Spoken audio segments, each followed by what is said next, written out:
for them to start getting points. Flying D-Tricks are going to be box to box. Not sure where this fight is going to go, but so far, absolute stalemate. It's a stalemate because there's 4 other players around in the Authority. There's gonna be 2 crash pads in. Oh no, D-Tricks accidentally throws a second one, and he doesn't have the time to fire off. He got the jump on Fly, but all of a sudden, it's an L dance on the other side. Slow and Steady has won so many different races here in Fortnite and here in the FNCS Solos tournament. Right now, it might be an exact same thing happening between Code and Subo near this amazing high build fight. It's a mirror match from what we just saw, but it goes a different way. It's the player down below again who wins as Code tries to get aggressive onto Subo. Reminder, 92 players are alive right now. I think this is one of the most stacked games I've ever seen in the early game. No one's really gone down. Everyone is just waiting to show what they have for game number 1. There's Letwick showing a huge shot down. Nice fast elimination on the Crut. And you see this impact of everybody not having shields and certain things like that, because that's a body shot from a hunting rifle from Letwick that makes that count.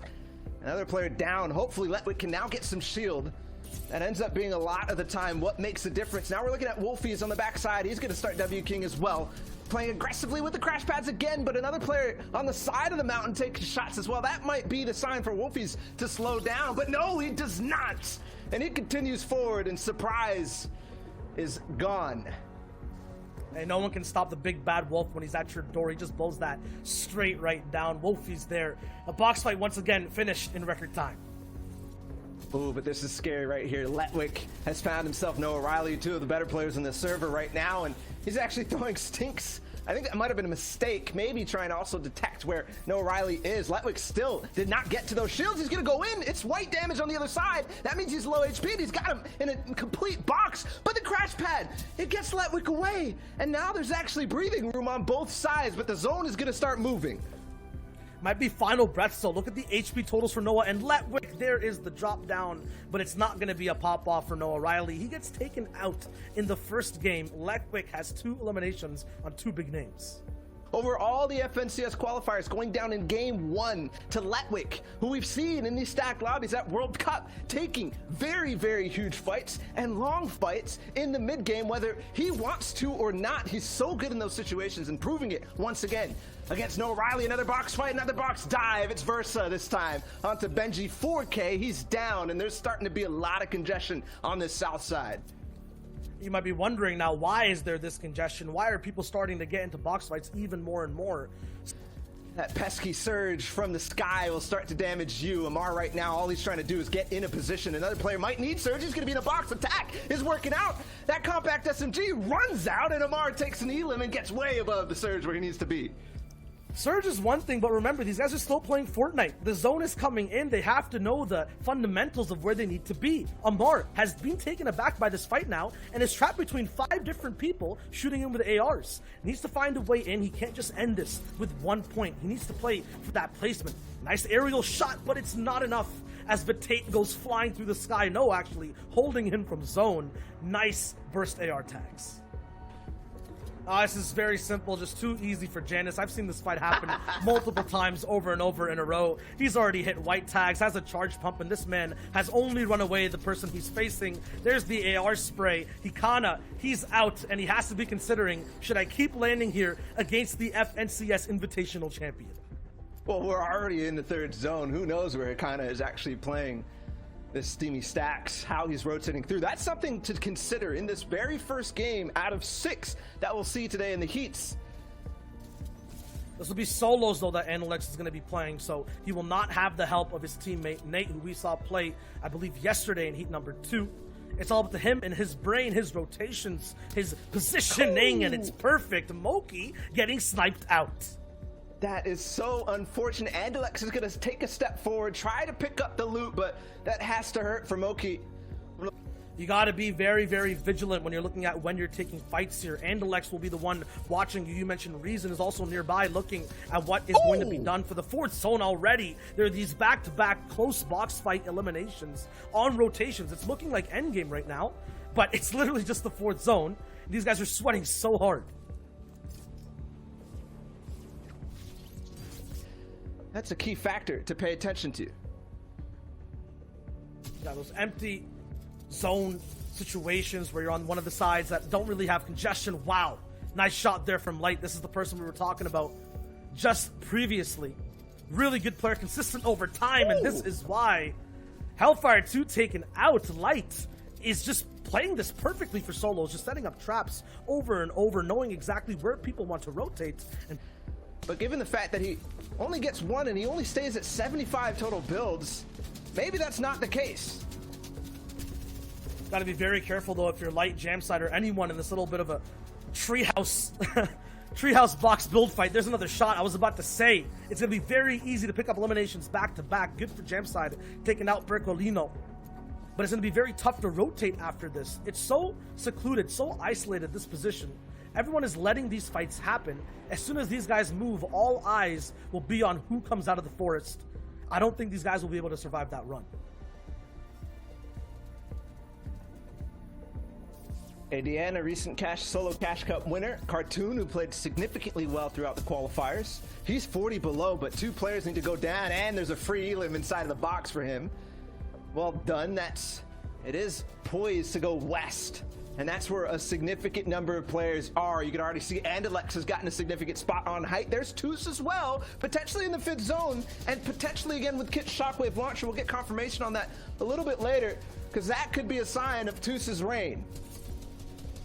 But Tate is the one that's kind of been dictating where anyone can move, where they can go. Ever since we saw him take that first elimination out into the Storm, he has high ground right now, which is very important when these zones start to get smaller and smaller. Lets you use less mats when you rotate. Lets you shoot down on people without really any pressure from anyone else. If you're in a position like Floki, you're going to want to have crash pads and launch pads to be able to move around mid-ground and really rotate fast. He has those. He's just waiting to see where he wants to go in game number 1.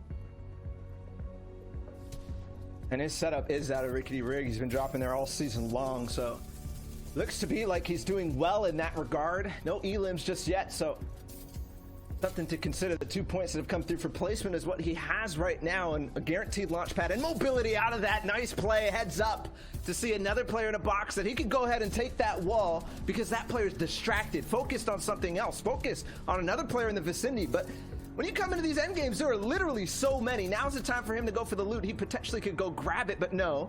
I think that it's fallen in the hole, and that might be too risky for him to take. He'll jump straight out. The whole lobby will just soar and move straight as the zone does. Remember, these zones are starting to move now in this end game. Janus is going to be trapped near the bottom. Not really in a pressured spot. He's all the way ahead of where everyone else is. He has time to do what he needs to do, but still has to readjust his sightline, readjust his position so he can be right with the zone.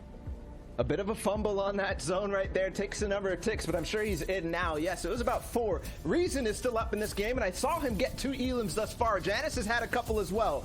I believe up to 3 elims for him. This is the time for these guys to start potentially looking for a couple more elims as they get their way in the zone. There's another one, Janus. Yes, it combines, and look at the crash pads in his inventory. 12, that will last forever. 12 crash pads. This man will have the opportunity to make a bounce house in this entire end game, and 35 children might be there to bounce right along with him. 25 shield though, has to be careful to get a little bit more. A crash pad actually stopping him on the rotate. Reason is the one flying right past. Vitate still has high all the way up top. Andalex in a box fight down below. It's complete chaos on all different layers, and no one's really going down just yet. Still 31 people left alive. Andalex picks one up.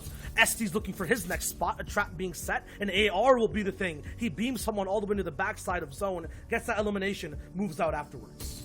Andalex and Mongrel have now fallen. Floki's still targeting to go up. ST will crash pad into another box, and yes, that player's stuck. The stairs even traps him a little bit more. It's ADN, and he grabs Jules' glider gun. That could be the key. I saw Mitro go down in the top 25, which is a good sign for him, but where does the rest of this game go? Who is still up on height? I haven't seen Toos's name fall just yet. Not yet, but it could at any moment. It's so hard to survive here on a Fortnite endgame. 17 people left alive.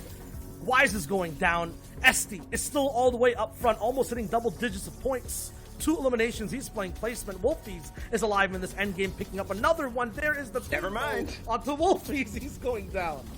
And 2 pickups from the epic AR of Esty. That's a couple now for him. Floki's still up, and Tooth just launched somebody out, but he fell to Fusion. Fusion might now have picked up that shockwave launcher, but Janus is up, and he's launch padding up on height. He takes it. Janus has height, but still needs to contend. Whoa! Janus, another shot up on Fusion as he launches his way forward with a crash pad. Now I believe that shockwave launcher is out of contention. That means Janus on height has free reign.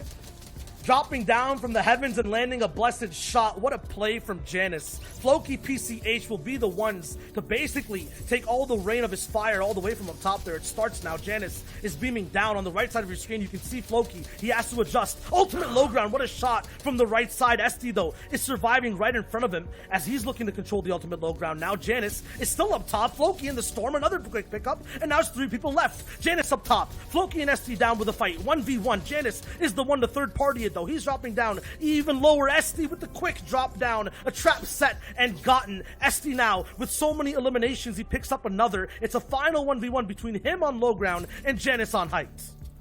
And Janus, I believe, 6 eliminations right now against Esty, 6 as well. So it's going to be a duel for this first place. It's white HP on Janus, but the shot's not coming through. Yes, the right shoulder peek over Esty, and he wins out against the shockwave launcher that Janus picks up. So specifically, right, this is someone who's been at the top of his game. You saw even Tayson have a phenomenal day yesterday, but here's a look at your leaderboard. Like we mentioned, it's the Victory Royale that's going to separate the two there at the top. That 4-point swing could have went either which way, but Esty is the one who's going to, of course, secure that